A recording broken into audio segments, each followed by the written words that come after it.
"Pretend to hug me," she whispered, not knowing the stranger was the alpha vampire who would change her life. The thorns ripped at Aria's wedding dress as she ran through the bushes. Her heart pounded in her chest like a trapped bird. Behind her, torches flickered between the trees. Too close, always too close.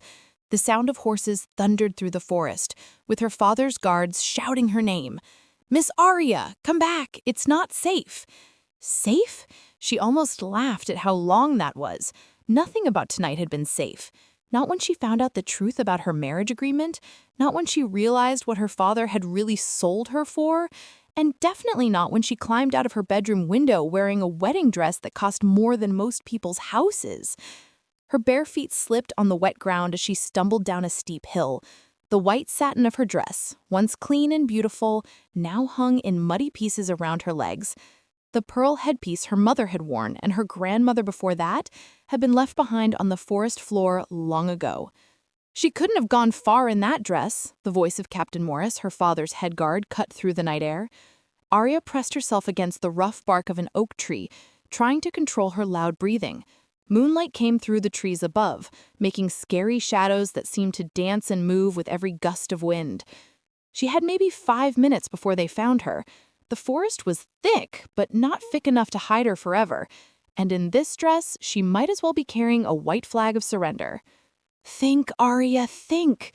Her father, Senator James Crawford, hadn't built his political empire by letting valuable things slip away. And that's all she was to him, something valuable. A beautiful, well-educated daughter to be traded for power and influence. She'd known about the arranged marriage to Cashin Blackwood for months. She had even tried to accept it as her duty. But tonight, an hour before the ceremony, she'd heard her father on the phone in his study. The girl doesn't know about the bloodline clause, and she won't. Just get her to the altar and the deal is sealed. After that, it's your problem what happens to her. The bloodline clause. Words that had sent ice through her body and questions spinning through her mind. What kind of marriage contract had rules about bloodlines? What deal were they really making? She'd confronted her father, demanding answers. His face had gone white, then red with anger. "You will marry Cashin tomorrow, Aria. This family's future depends on it. There are things you don't understand, things you're better off not knowing." But she did need to know, and the cold, calculating look in Cashin's pale gray eyes during their rehearsal dinner had told her everything she needed to understand. Whatever this marriage was about, it had nothing to do with love, and everything to do with something much darker. So she'd run. Now the sound of breaking branches grew closer. A horse whinnied somewhere to her left, and she could hear Captain Morris directing his men. "Johnson, take the east trail. Marcus, circle around to the creek. If she tries to cross the water, we'll have her." Aria's throat tightened with panic. The creek.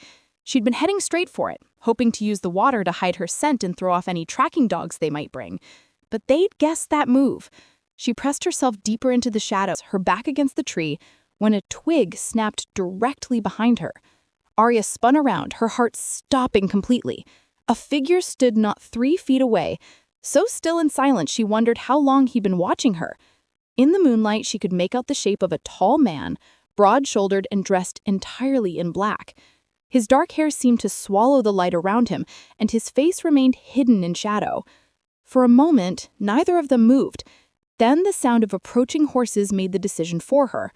Without thinking, without breathing, Aria threw herself forward into the stranger's arms. "Pretend to hug me," she whispered desperately against what felt like a stone wall of chest beneath his dark shirt. "Please, they can't find me." For a heartbeat, the stranger remained stiff, unmoving. Then his arms came around her, strong and strangely cold, even through the fabric of his clothes. The hug was unlike anything she had ever experienced. Not warm and comforting like her father's hugs when she was small, or awkward like the few hugs she had shared with approved suitors over the years. This felt like being wrapped in winter moonlight, beautiful and strange, but carrying a hint of danger that made her skin prickle. "Don't move," he said. His voice was a low rumble that seemed to vibrate through her bones. There was an accent there, something old and elegant that didn't quite fit with any place she could identify. "Don't make a sound." The torchlight grew brighter, and she could hear the heavy breathing of horses pushed hard through difficult ground. Captain Morse's voice rang out closer now. "Check those trees. She has to be—" The stranger's hand moved to the back of her head, pressing her face against his shoulder with gentle but firm pressure. His skin was so cold it should have been alarming, but instead, Aria found herself oddly calmed by the steady, strong presence surrounding her. "I see tracks here," another guard called out. "Looks like she went toward the creek after all." "Follow them," Morris ordered. "But be careful. These woods aren't safe at night. There have been incidents." Incidents? What kind of incidents? But before Aria could process that information, the sounds of pursuit moved away, heading toward the water just as they'd predicted. Still, the stranger didn't release her. They stood frozen in their hug for what felt like hours, but was probably only minutes, until the last sounds of hoofbeats and shouting voices faded into the distance. Only then did he step back, his hands moving to her shoulders to study her face in the moonlight. And for the first time, Aria got a clear look at the man who had just saved her. He was beautiful in a way that seemed almost unnatural. Sharp cheekbones and a strong jaw framed features that looked like they'd been carved from marble by a master sculptor. His skin was pale, not just fair, but genuinely pale, like someone who hadn't seen sunlight in months. And his eyes, Aria's breath caught. His eyes were the color of fresh blood, deep crimson that seemed to glow with their own inner light. No human had eyes like that. "What are you running from?" he asked, carrying that strange accent again. She could see that his canine teeth seemed slightly longer and sharper than they should be. "My wedding," she said, surprised by how steady her own voice sounded. "An arranged marriage to a man I've never loved, for reasons I don't understand." The stranger's blood-red eyes narrowed slightly. "What's your name?" "Aria Crawford." She saw something flicker across his features at the mention of her surname, there and gone so quickly she might have imagined it. "And you are?" A smile played at the corners of his mouth, revealing those two shark teeth more clearly. When he spoke, his name seemed to have weight, like it meant something important that she should understand. Dorian Nightshade. Thunder rumbled in the distance, and the first drops of rain began to fall, tapping against the leaves above them. Aria shivered, suddenly aware that her wedding dress provided almost no protection against the weather. "You're cold," Dorian observed, though he noticed he didn't seem affected by the dropping temperature at all. "I'll be fine," she said, though her teeth had started to chatter. "I just need to figure out where to go from here, maybe the next town over." "They'll find you by morning," he said matter-of-factly. "Your father's men know these woods, and they'll expand their search at first light. You need shelter." "I can't go home." The words came out fiercer than I'd intended. "I won't marry Cashin Blackwood. I don't care what my father says or what deals he's made. There's something wrong about all of this, something they're not telling me." Dorian went very still, his red eyes fixed on her face with an intensity that made her feel like he was reading her soul. "Cashin Blackwood," he repeated slowly. "You're certain that's the name?" "Yes. Do you know him?" The smile that crossed Dorian's face then was sharp and cold and held no warmth whatsoever. "Oh, Miss Crawford, I know him very well indeed." The way he said it sent a chill down her spine that had nothing to do with the rain now falling steadily around them. "Come with me," Dorian said, extending a pale hand toward her. "I know a place where you'll be safe, at least for tonight." Aria looked at his offered hand, then back at his face. Those impossible red eyes, that too pale skin, the way he moved without making a sound, everything about him screamed danger. But behind her lay her father's guards, an arranged marriage to a man who made her skin crawl, and a family legacy built on secrets she was only beginning to understand. And ahead lay the unknown. Aria took his cold hand and let the mysterious stranger lead her deeper into the darkness. The rain had turned into a steady downpour by the time Dorian led Aria through a maze of overgrown paths that seemed to exist only in his memory. Her wedding dress hung heavy and waterlogged around her legs, making each step a struggle, but the mysterious man beside her moved through the darkness with the smooth grace of someone who could see perfectly in the pitch black. "How much further?" Aria gasped, stumbling over a fallen log she couldn't see until her shin connected with it. "We're here," Dorian said, his voice cutting through the sound of rain on leaves. Aria looked up and saw nothing but more trees and shadows. Then, lightning flashed across the sky, showing their destination for a brief, startling moment. The chapel rose from the forest floor like something from a scary story. Once it might have been beautiful. She could make out the elegant lines of arched windows and the skeletal remains of what had probably been an impressive bell tower. But now ivy crawled up its stone walls like grasping fingers, and several sections of the roof had caved in completely. Gargoyles sat on the corners, their faces worn smooth by decades of weather, but still managing to look threatening in the occasional lightning. "It's been abandoned for over a century," Dorian explained, guiding her toward a side entrance where the heavy wooden door hung crooked on rusted hinges. "But it's still standing, and more importantly, it's dry." He pushed the door open with ease, though Aria noticed it should have taken a lot of strength to move something that heavy.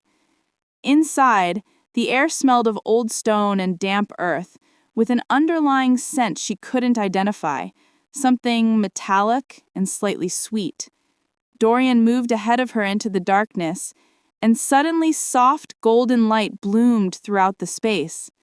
Aria blinked in surprise, expecting to see electric lights or at least oil lamps, but instead found dozens of candles flickering to life on their own, as if responding to his presence. "How did you—" But the words died in her throat as she took in their surroundings. The chapel's interior was both beautiful and haunting. The altar still stood at the far end, carved from black marble that seemed to swallow the candlelight. Broken pews were scattered throughout the main room, some still upright, others reduced to splintered wood on the stone floor. But it was the walls that made her breath catch. Every surface was covered in murals that had somehow survived the century of abandonment. The paintings showed scenes she didn't recognize, figures in flowing robes gathering under starlight, fancy ceremonies involving cups and what looked like blood, and strange symbols that seemed to shift and move in the flickering candlelight. "What is this place?" Aria whispered, unconsciously moving closer to Dorian. "A place of old worship," he said, his red eyes reflecting the candle flames as they swept over the murals. "Your ancestors would have known it well." Something cold settled in Aria's stomach. My ancestors? But Dorian didn't answer immediately. Instead, his gaze had fixed on something at her throat, and his expression had gone very still. "Where did you get that necklace?" Aria's hand flew to the pendant she wore, fingers closing around the familiar weight of the silver piece that rested just below her collarbone. She'd worn it for so long she'd almost forgotten it was there, a delicate chain holding an oval locket engraved with her family's coat of arms. "It was my mother's, and her mother's before that. It's been in the Crawford family for generations." "May I see it?" There was something in his voice, a careful control that made her nervous. But after everything he'd done to help her tonight, she could hardly refuse. With trembling fingers, she lifted the chain over her head and placed the necklace in his outstretched hand. The moment the metal touched his skin, Dorian's entire body went rigid. His red eyes widened, then narrowed to dangerous slits as he examined the pendant more closely. "Dear God," he breathed, his accent thickening with what sounded like old rage. "I should have known." "Known what?" Aria demanded, fear beginning to creep up her spine. "It's just a family heirloom. The coat of arms shows a raven and a rose. It's been our symbol for over 200 years. Dorian's laugh was bitter and held no warmth. A raven and a rose, how appropriate. He held the pendant up to the candlelight, and Aria saw his hands were shaking slightly. "This isn't just a coat of arms, Aria. These symbols, they mark your family as bound by the blood covenant." "The what?" "An ancient pact," he said, his voice dropping to a whisper that somehow carried more threat than if he'd shouted. "Made between your ancestors and mine, a binding agreement that has shaped both our bloodlines for centuries." The chapel suddenly felt much colder, and Aria wrapped her arms around herself. "I don't understand. What kind of pact?" Dorian's red eyes met hers, and in their depths, she saw something that looked like pity mixed with an emotion she couldn't name. The kind that explains why you were really being married to Cashin Blackwood. The kind that makes you far more valuable than you could have possibly imagined. He paused, seeming to weigh his words carefully. Tell me, Aria, in all your family stories, all the tales passed down through generations, did anyone ever mention why the Crawford family fortune began so suddenly? Why your great-great-grandfather went from a poor immigrant to one of the wealthiest men in the state almost overnight? Aria's mouth dried. The story was always that he made good investments, that he had a talent for business. I'm sure it was. But the truth is far more complicated and far more dangerous. Outside, the storm was beginning to fade, and through the broken sections of the roof she could see the first pale hints of dawn creeping across the sky.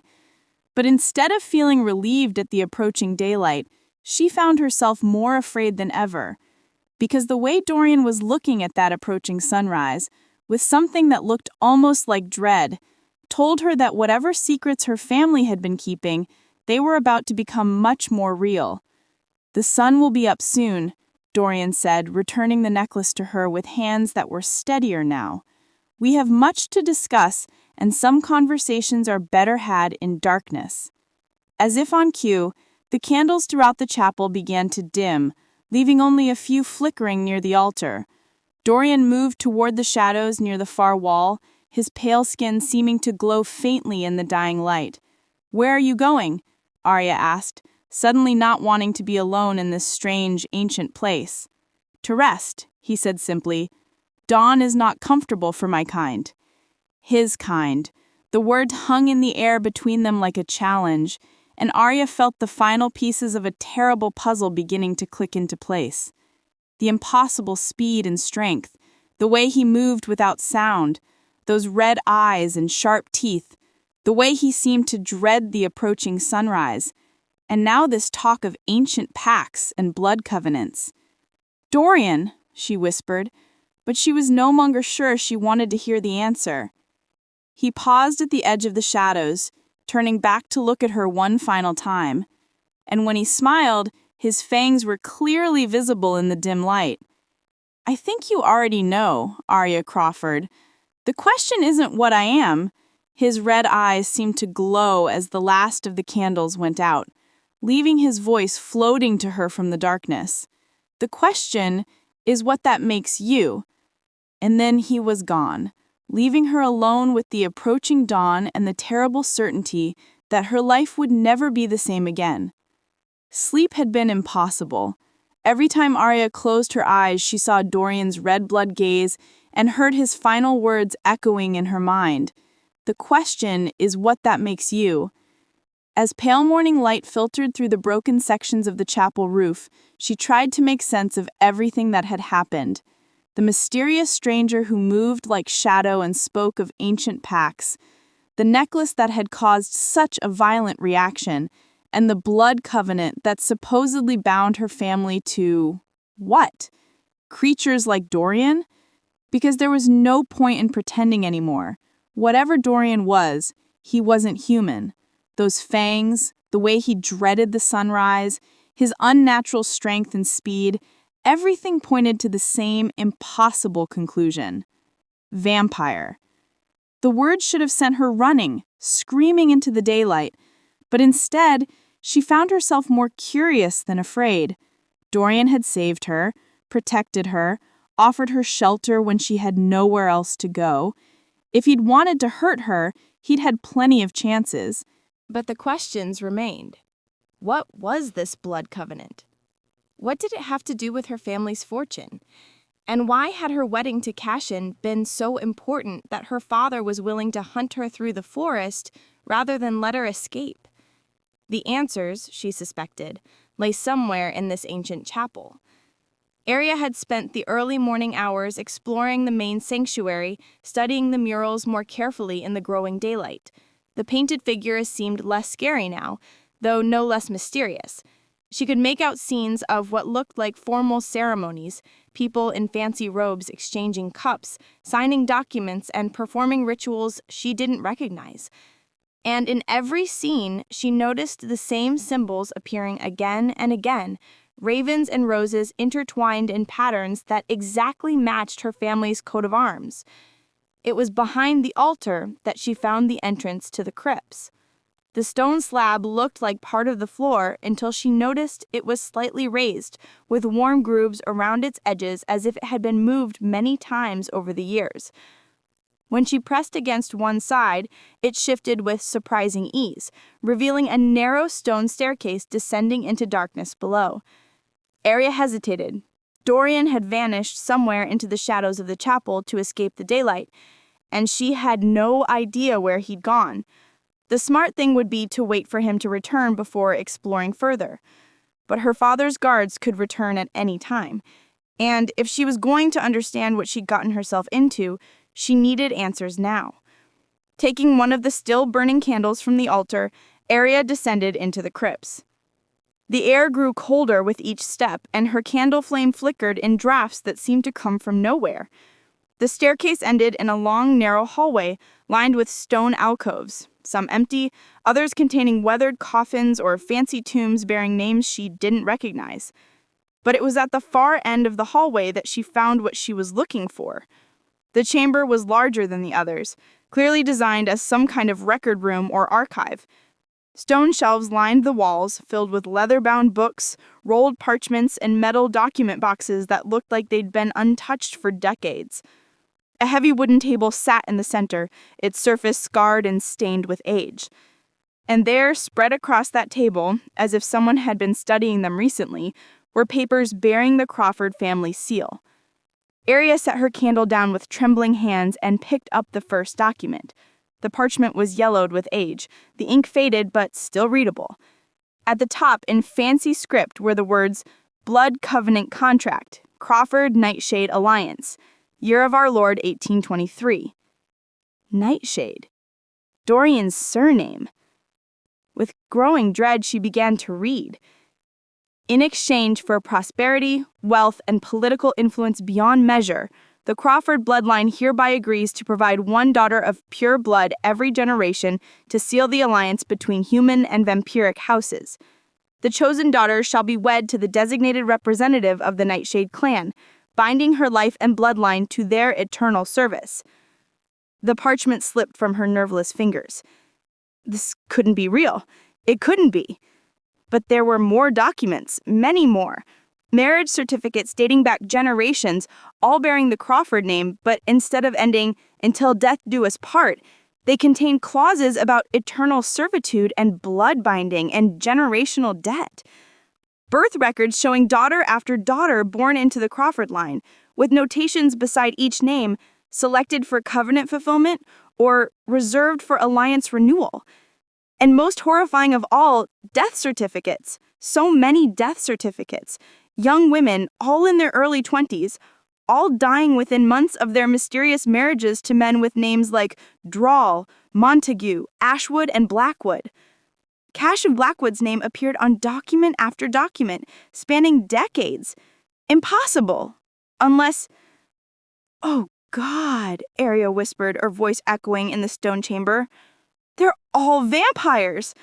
Her legs gave out and she collapsed into the chair behind the table.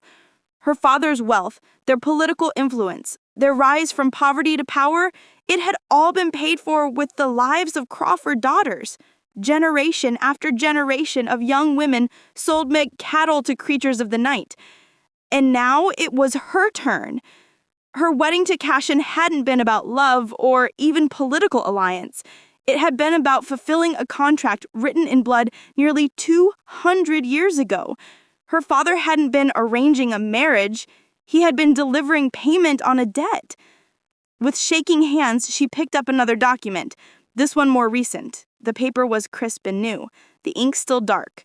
A contract bearing yesterday's date and 3 signatures. Her father's, Cash and Blackwood's, and Aria's blood turned to ice. Her own signature was already there, in perfect handwriting that matched her own. But she'd never signed this document. She'd never even seen it before. The contract was identical to all the others, with one terrifying addition. This contract represents the final payment of the Crawford bloodline debt. Upon completion of this marriage, the blood covenant shall be considered fulfilled, and no further daughters shall be required. The final payment? They weren't just trading her, they were ending the pact. After nearly 200 years of sacrificing their daughters, her marriage to Cashin would finally free the Crawford family, at the cost of her life.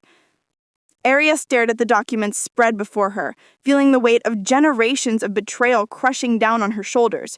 Every comfortable day of her childhood, every expensive dress, every private school and college tuition, that every political connection that had smoothed her family's way, all of it had been paid for with blood.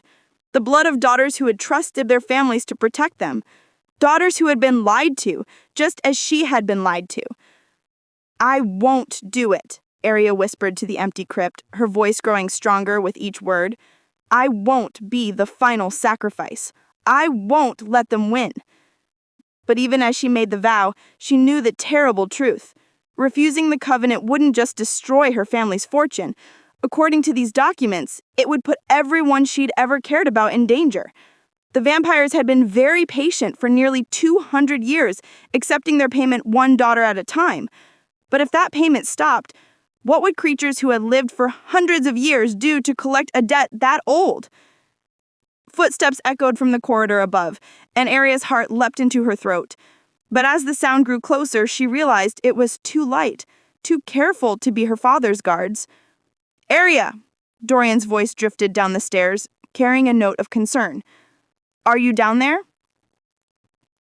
She looked at the documents scattered before her, then at the candle that had burned down to almost nothing. How long had she been reading? The light filtering down from above seemed different now, dimmer as if the sun was beginning to set. "I'm here," she called back, surprised by how steady her voice sounded. When Dorian appeared in the doorway, his red eyes immediately took in the scene. Aria surrounded by centuries of family shame, her face pale but determined. "You found the records," he said quietly. "You knew they were here." It wasn't a question. "I helped write some of them," Dorian admitted, stepping into the chamber. In the candlelight, he looked exactly what he was: ancient, powerful, and dangerous. "How long have you known what I was?" Aria asked, meeting his gaze directly. "Since the moment you told me your name." Dorian's expression was unreadable. "Crawford daughters have a distinctive scent. Your blood calls to us, whether we want to answer or not. And Cashin is my brother." The words fell like stones in the silence.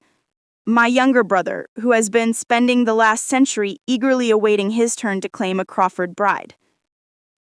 The final pieces of the puzzle clicked into place, and Aria understood at last why Dorian had seemed so familiar with Cashin's name, why he'd reacted so strongly to her necklace. She wasn't just caught in an ancient pact between vampires and humans. She was caught between two immortal brothers, and one of them had been waiting a very long time to make her his eternal bride. By the time they emerged from the chapel crypts, the sun was setting, and the forest around them buzzed with an ominous energy. Even through the thick stone walls, they could hear the distant sounds of search parties, dogs barking, horses moving through underbrush, men calling to each other across the darkening woodland. "They've expanded the search," Dorian said grimly, his enhanced hearing picking up details Aria couldn't catch. "At least 50 men, maybe more. Your father isn't taking any chances." Aria pulled the rough woolen cloak Dorian had found for her tighter around her shoulders. The simple brown garment was a far cry from her ruined wedding dress, but it would help her blend in among common folk. Dorian had changed as well, trading his elegant black clothes for the worn jacket and pants of a traveling merchant. "We need to reach the city," Aria said, studying the map they'd found among the chapel records. "There's a train station there. If we can get to Chicago or maybe New York." "They'll be watching the stations," Dorian interrupted. Your father has connections everywhere, but there might be another way. They moved carefully through the forest, Dorian leading with the silent grace of a predator, while Aria tried to match his stealth. As they drew closer to the outskirts of town, the sounds of the hunt grew clearer and more disturbing. Offering a $1,000 reward for her safe return. Poor girl's been bewitched by some kind of dark magic. Senator Crawford is beside himself with worry. Aria's blood chilled as she recognized the voice of Cashin Blackwood echoing from what sounded like the town square. Even through his concern, she could hear the cold calculation underneath. They crept to the edge of the tree line where flickering torchlight revealed a scene that made Aria's stomach turn. The entire town square was packed with people. Not just her father's guards and local law enforcement, but rough-looking men she didn't recognize. Bounty hunters by their appearance, drawn by the promise of reward money. At the center of it all stood Cashin, his pale blonde hair gleaming in the torchlight as he addressed the crowd. Even at a distance, his unnaturally pale skin and two perfect features were visible. How had she never noticed how inhuman he looked? He's making you sound like a victim of mind control. If anyone sees you acting independently, they'll assume it's because you're still under my influence. From another part of the square, her father's voice rose above the murmur of the crowd. Senator Crawford looked haggard, his usually perfect appearance disheveled and desperate, but Aria could see the calculation behind his grief-stricken performance. My daughter is everything to me. She's all I have left of her dear mother. If anything happens to her because of this madman... He let the threat hang in the air. We'll find her, Senator, called out a man Aria recognized as Sheriff Morrison. Every road out of town is being watched. We've got men checking the trains, the buses, even the freight yards. If she's still alive, we'll bring her home. If she's still alive. The words hit Aria like a physical blow. They were setting up her death, she realized. If they found her and she refused to come quietly, if she tried to tell anyone the truth about the blood covenant, they could simply claim that her captor had killed her while resisting arrest. We need to move, Dorian whispered, now, while they're all gathered here. They skirted the edge of town, keeping to shadows and back alleys. Dorian had identified a merchant who regularly traveled to larger cities. If they could stow away in his wagon, they might have a chance of escape. But as they made their way through the market district, Aria began to notice things that made her skin crawl. The bounty hunters weren't just ordinary men looking for reward money. Some of them moved with the same fluid grace as Dorian, their eyes reflecting the torchlight in ways that weren't quite human. Vampires, Aria breathed, pressing closer to Dorian. Some of those hunters are vampires. Cashin's allies, Dorian confirmed grimly. He's called in favors. They're hunting for the reward. They're hunting for you specifically. They were almost to the merchant's wagon when everything went wrong. The attack came from 3 directions at once. Vampire hunters dropped from rooftops while others emerged from doorways and alleys, moving with inhuman speed to surround them. But these weren't her father's guards or local law enforcement. These were Cashin's creatures, and they had no intention of taking her back alive. Well, well, purred a vampire with silver hair and eyes like winter frost. If it isn't the prodigal nightshade brother, Cashin will be so pleased to know we found you. And the little Crawford bird, added a vampire whose fangs were already extending. Though I'm afraid she looks a bit damaged. Pity. Cashin does prefer his brides intact. Dorian moved to shield Aria, his own fangs extending, as his civilized facade dropped away entirely. Touch her and I'll tear your hearts out, Celeste. The silver-haired vampire, Celeste, laughed, a sound like breaking glass. Such dramatics, Dorian. You always were too sentimental. The girl belongs to your brother. You know the laws of our kind. The girl belongs to herself, Dorian snarled.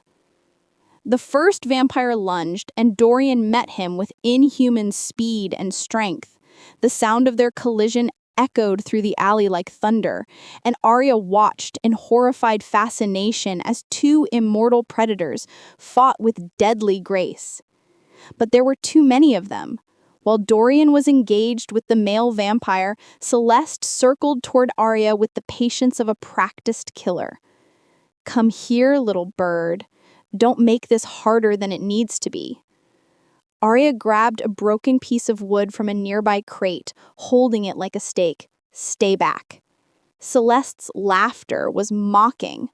"Oh, how precious. The human thinks she can fight us?" Her hand moved faster than thought, striking Aria's wrist and sending the makeshift weapon flying. "You're coming with us, dear. Whether you're conscious for the trip is entirely up to you." But before Celeste could grab her, Dorian was there, moving with desperate fury. He caught the female vampire by the throat and slammed her against the brick wall with enough force to crack the mortar. "Run," he commanded Aria, not taking his eyes off the enemies surrounding them. "Run and don't look back." "I'm not leaving you. Run!" The authority in his voice broke through her paralysis. Aria bolted from the alley just as more vampires emerged from the shadows. Behind her, she could hear the sounds of inhumane battle, snarls and crashes and sounds that no human throat could make. She ran through the darkened streets, her heart hammering as she tried to navigate by memory towards the edge of town. Every shadow seemed to hide enemies. Every footstep behind her could be pursuit. It wasn't until she reached the forest outskirts that she heard footsteps she recognized, Dorian's careful, silent approach. She turned to find him emerging from the tree line, his clothes torn and bloodied, but his red eyes blazing with determined fury. "Are you hurt?" he asked, reaching for her with hands that were still stained with what she really hoped wasn't blood. "No, but you..." She could see wounds on his arms and face that were already beginning to heal. There were so many of them. "Cashin's getting desperate," Dorian said grimly. "He's calling in every favor, every alliance he's built over the past century. This won't be the last attempt." Aria looked back toward the town where torchlights still flickered in the square, and the sounds of the continuing search echoed through the night air. Her father, Cashin, vampire bounty hunters, human mercenaries. They were all united in one goal, dragging her back to fulfill a contract she'd never agreed to.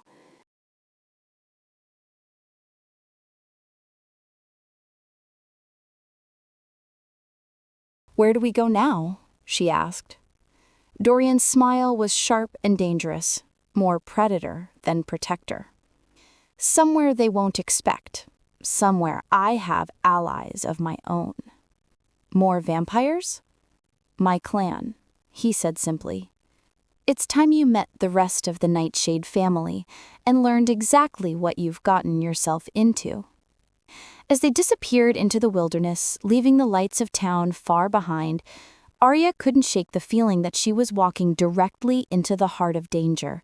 But with hunters on every road and a bounty on her head, Dorian's vampire clan might be her only chance of survival, even if trusting them might be the most dangerous thing she'd ever done.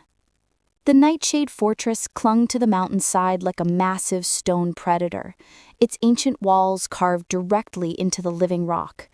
As Dorian led Aria up the winding path, torches flickered to life on their own, casting dancing shadows that made the gargoyles adorning the entrance seem to move and breathe. "Impressive," Aria murmured, though her voice carried more fear than admiration. After everything she'd learned about vampires and blood covenants, walking into their stronghold felt like stepping into a dragon's den. "It's been our home for over 3 centuries, Dorian said, his tone carefully neutral. "Built during the colonial period, when my kind first came to America, we needed somewhere defensible, somewhere humans wouldn't venture." The massive gates opened at their approach. not by guards, but by some mechanism Aria couldn't see. Beyond lay a courtyard that belonged in medieval Europe, complete with ancient stonework and a central fountain whose water ran dark in the moonlight. But it was the figures waiting for them that made Aria's breath catch. Vampires, at least a dozen of them, arranged in what was clearly a formal reception. They stood with the perfect stillness of their kind, their pale faces beautiful and terrible in the torchlight. Some wore modern clothes, others favored clothing that looked centuries out of date. All of them had eyes that glimmed with predatory intelligence. At their head stood a woman who could only be the clan leader. Tall and regal, with silver-streaked black hair and eyes like chips of obsidian, she radiated the kind of authority that came from centuries of absolute power. Her dress was elegant and clearly expensive, but Aria noticed the way her perfectly manicured nails curved into subtle claws. "Dorian," the woman said, her voice carrying a slight accent that sounded vaguely European. "You've caused quite a stir bringing the Crawford girl here." "She needs sanctuary, Morgana," Dorian replied, positioning himself slightly in front of Aria. "Her life is in danger." The vampire called Morgana smiled, revealing fangs that gleamed like pearls. "Her life has been in danger since the day she was born, dear nephew. That's rather the point of the blood covenant." Nephew. So this was Dorian's family. His actual blood relations turned into creatures of the night centuries ago. The thought should have been comforting, but the way the other vampires were looking at her made Aria feel more like prey than a protected guest. "The question is," Morgana continued, beginning to circle them like a cat toying with mice, "what we intend to do about it." A vampire with long red hair and a face that belonged on Renaissance paintings stepped forward. "With respect, my lady, the answer should be obvious. We return her to Kashin immediately. The Blackwood Alliance is too important to jeopardize over Dorian's sentimentality." "Sentimentality?" Dorian's voice carried a dangerous edge. "Since when do we honor contracts written by humans?" "Since those contracts have kept us wealthy and powerful for 2 centuries, Vincent.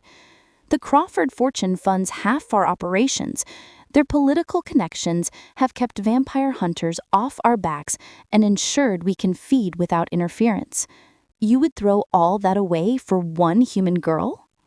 Another vampire, this one young-looking with platinum blonde hair, laughed coldly. "Perhaps Vincent is right, though I say we shouldn't just return her, we should auction her. Do you have any idea what the European clans would pay for a genuine blood covenant bride? We could start a bidding war." "Absolutely not," snapped a vampire with dark skin and ancient golden jewelry. "The girl is worth far more than gold. With her bloodline and her father's connections, we could control half the American government. Imagine the power we'd wield with a Crawford daughter as our willing puppet." Aria's head spun as she listened to them debate her fate as if she were a commodity to be bought and sold. These weren't protectors. They were calculating predators discussing the best way to exploit her. "She's not willing," Dorian said firmly, "and she's under my protection." Morgana raised one perfectly sculpted eyebrow. "Your protection? Based on what authority, nephew?" The question hung in the air like a blade. Aria could see Dorian struggling for an answer, and with growing horror, she realized his position in the clan wasn't as strong as she had assumed. "Based on the right of first claim," Dorian said finally. "I found her, I brought her here." "The first claim," Vincent's laugh was mocking. "You sound like we're discussing hunting rights, not clan policy. The girl is a diplomatic asset, not a personal prize." "Besides," Lysander, the platinum blonde-haired vampire, added with a cruel smile, "your brother has a prior claim through the marriage contract. Law of succession clearly states Cashin forfeited his claim when he tried to force the covenant. The contract requires willing participation." "Does it?" Morgana moved to a stone pedestal where an ancient book lay open. "Ah, yes. The bride shall consent to the union freely and without coercion. But there's nothing here about what constitutes coercion. Arranged marriages were the norm when this was written. Her father's consent might be sufficient. I found my voice at last. My father doesn't speak for me, and I don't consent to any of this. The vampires turned to look at her as if surprised she could speak. Morgana's obsidian eyes glittered with what might have been amusement. How refreshing! The human has opinions. Her tone made it clear how little those opinions mattered. Tell me, child, do you understand what refusing the covenant means? It means I'm free, Aria said, lifting her chin defiantly. It means war, Vincent corrected coldly. War between the vampire clans and your father's political empire. War that will end with your entire family dead and our kind exposed to the human world. Is your freedom worth that price? The weight of generations crashed down on Aria's shoulders. She thought of her cousins, her aunts and uncles, all the innocent people who would pay for her rebellion. But she also thought of all the Crawford daughters who had died to prevent this very scenario, young women who had sacrificed their lives to protect their family and keep the supernatural world hidden. There has to be another way, she whispered. There is, said the dark-skinned vampire with the golden jewelry. Join us willingly, not as Cashin's bride, but as our ally. Help us navigate the human political system.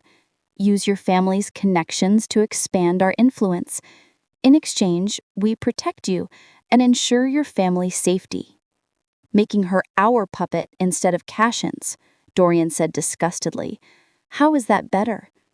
It keeps her alive, Morgana said simply, which is more than Cashin is likely to do once the covenant is fulfilled. The brutal honesty of it silenced the courtyard.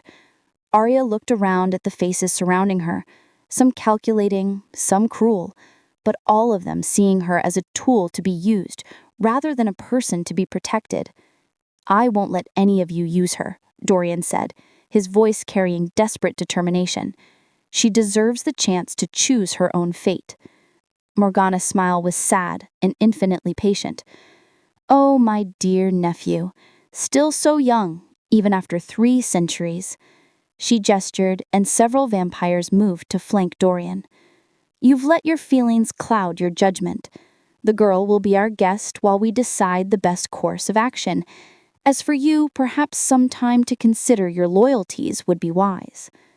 Aria watched in horror as the vampires closed in around Dorian. He could have fought, she'd seen his strength and speed, but surrounded by his own clan, outnumbered 10 to 1, even his supernatural abilities had limits. Don't hurt him, she said quickly. Please, he was only trying to help me. How touching, Vincent murmured. The human girl pleads for her captor. Stockholm Syndrome, perhaps. Or perhaps, Morgana said thoughtfully, studying both Aria and Dorian with calculating eyes. Tell me, child, what exactly has my nephew promised you? The question was loaded with implications Aria didn't understand, but as she looked at Dorian being restrained by his own family, she realized her answer might determine both their fates, and she had no idea what the right response might be. Aria had been a guest of the Nightshade clan for 2 days, and she was beginning to understand that vampire hospitality was a delicate balance between luxury and imprisonment. Her quarters were elegant, a spacious bedroom with a 4-poster bed, silk hangings, and a view of the mountain valleys below. But the door was locked. She'd seen little of Dorian since their arrival. Morgana had made it clear that his emotional attachment to the Crawford girl was compromising his judgment, and he'd been restricted to his own chambers while the clan debated her fate. But on the 3rd morning, as Aria walked the fortress gardens under the watchful eye of her guards, she heard a familiar voice from behind a hedge of night-blooming jasmine.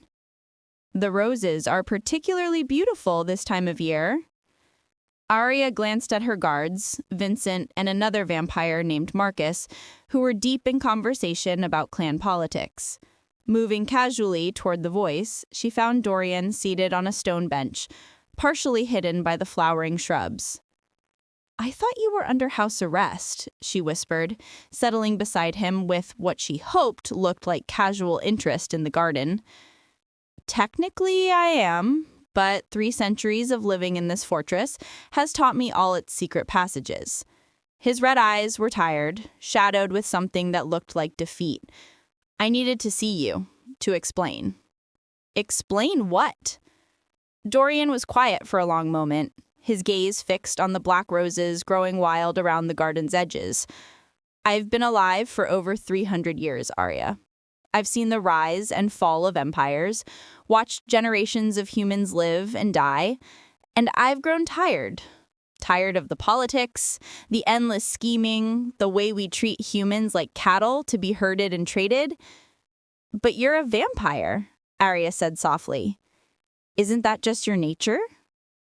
Maybe once, but the blood covenant changed everything for our kind, and not for the better. His hands clenched into fists. Do you know how many Crawford daughters I've watched die over the past 2 centuries?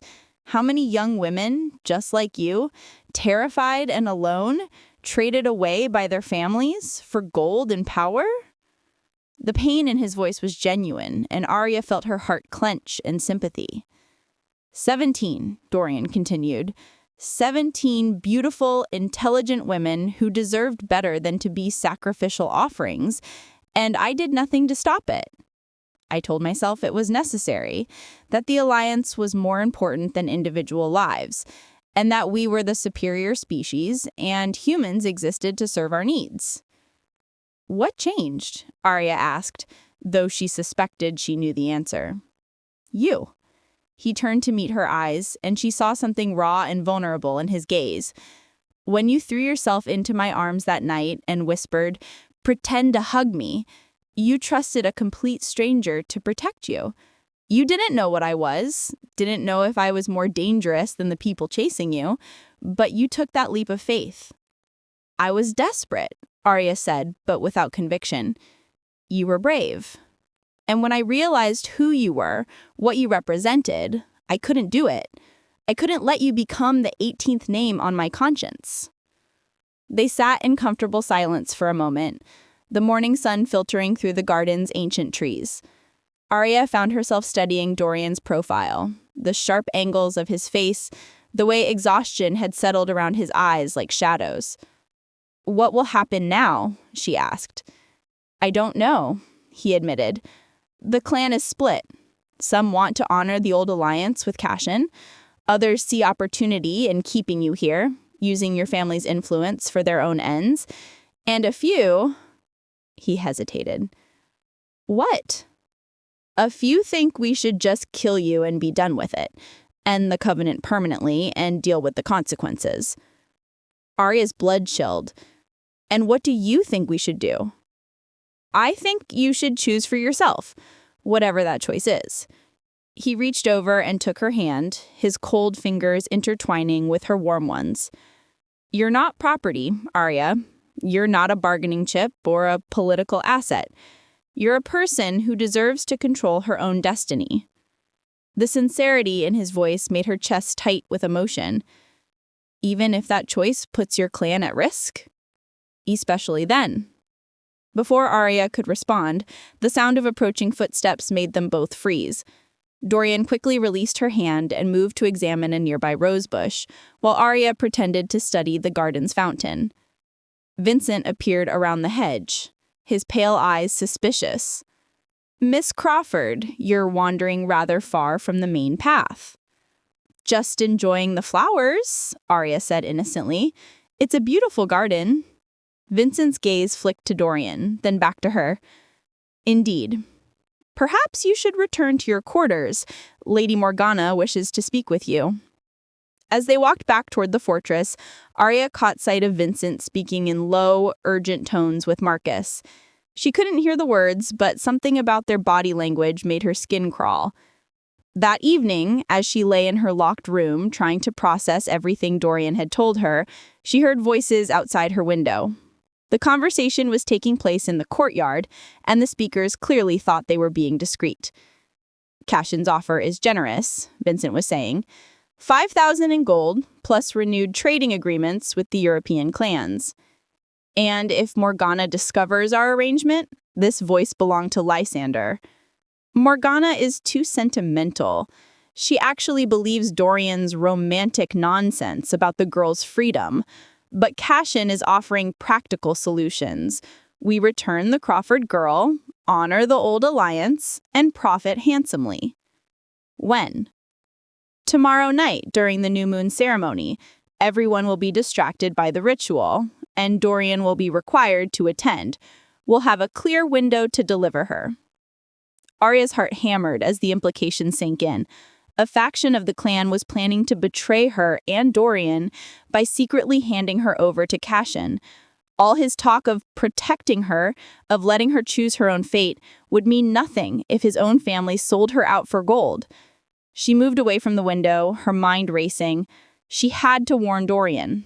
But how? Her door was locked, her movements watched, and she had no idea which vampire she could trust. As she paced her room trying to formulate a plan, one thing became crystal clear. Tomorrow night would determine everything.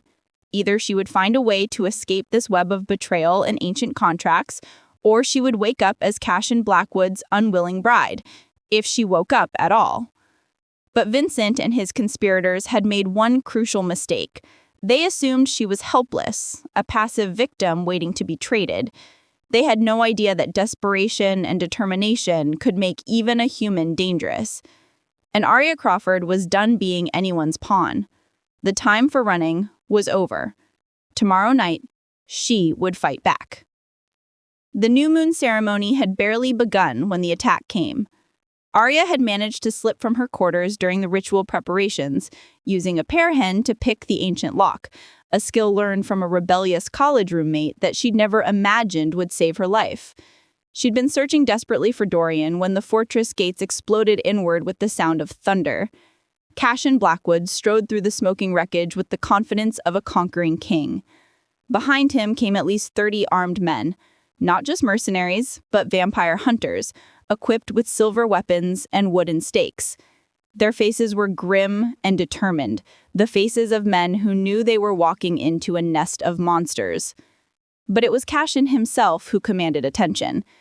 In the torchlight, his inhuman beauty was terrible to behold, pale as moonlight, with those cold gray eyes that seemed to burn within her fire. He wore elegant black clothing that looked like it belonged in a different century, and when he smiled, his fangs gleamed like pearls. "Brother," he called out as the vampire clan gathered in the courtyard, his voice carrying easily across the stone space. "I've come for what belongs to me."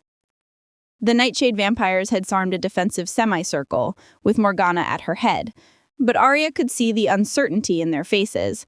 They hadn't expected a direct assault, hadn't prepared for war.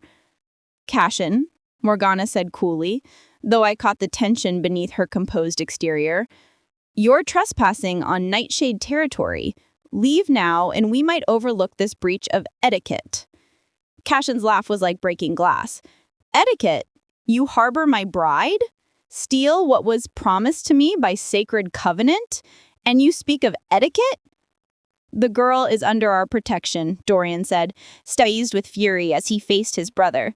"She doesn't want to marry you, Cashin. The contract is void." "The contract," Cashin said, his voice dropping to a dangerous whisper, "was sealed in blood and witnessed by powers older than this fortress. What the girl wants is irrelevant." That's when Aria made her choice. Stepping from the shadows where she'd been hiding, she walked into the center of the courtyard. In her hands, she carried the leather portfolio she had retrieved from the chapel crypts, the one that contained 2 centuries of Crawford family shame. "You're right," she said, her voice ringing clear in the tense silence. "The contract was sealed in blood, my ancestors' blood, traded for gold and power while your kind fed on daughter after daughter." She opened the portfolio and began pulling out documents, holding them high so both vampires and mercenaries could see. "Would you like to know what your sacred covenant really says? How many women died to build my family's fortune?" "Aria, don't!" Vincent started, But she cut him off. No more lies. She turned to address the entire assembly, vampires and humans alike. For 200 years, the Crawford family has been trading their daughters to vampires, not for love, not for alliance, but for wealth and political power. She held up a death certificate, then another. Margaret Crawford died 1847, age 22. Catherine Crawford died 1863, age 19. Elizabeth Crawford died 1881, age 21. Her voice grew stronger with each name. 17 young women murdered by creatures who saw them as nothing more than payment on a debt. The mercenaries behind Cation began shifting uneasily. They'd been hired to retrieve a kidnapped bride, not to enforce supernatural slavery contracts. Some actually lowered their weapons, clearly reconsidering their involvement. And now, Aria continued, pulling out the final document, my father has forged my signature on a contract that makes me the last payment. After I die, the Crawford bloodline debt is considered settled, and my family walks away with clean hands and full pockets. The silence that followed was deafening. Cation's perfect composure finally cracked. Enough, he snarled, as his fangs fully extended as he lunged toward Aria. You belong to me, little bird. Contract or no contract, willing or unwilling. But Dorian was already moving. The two vampire brothers collided with inhuman force, their impact sending shockwaves through the courtyard. Cation was fast, but Dorian fought with desperate fury, protecting not just Aria, but everything she represented: choice, freedom, the right to determine one's own fate. The sound of their battle was terrible. Snarls and crashes as they moved faster than human eyes could follow, using strength that shattered stone and bent metal. Cation wielded elegant brutality, centuries of refined killing technique. But Dorian fought with raw emotion, every blow powered by guilt over the women he'd failed to save. Around them, chaos erupted.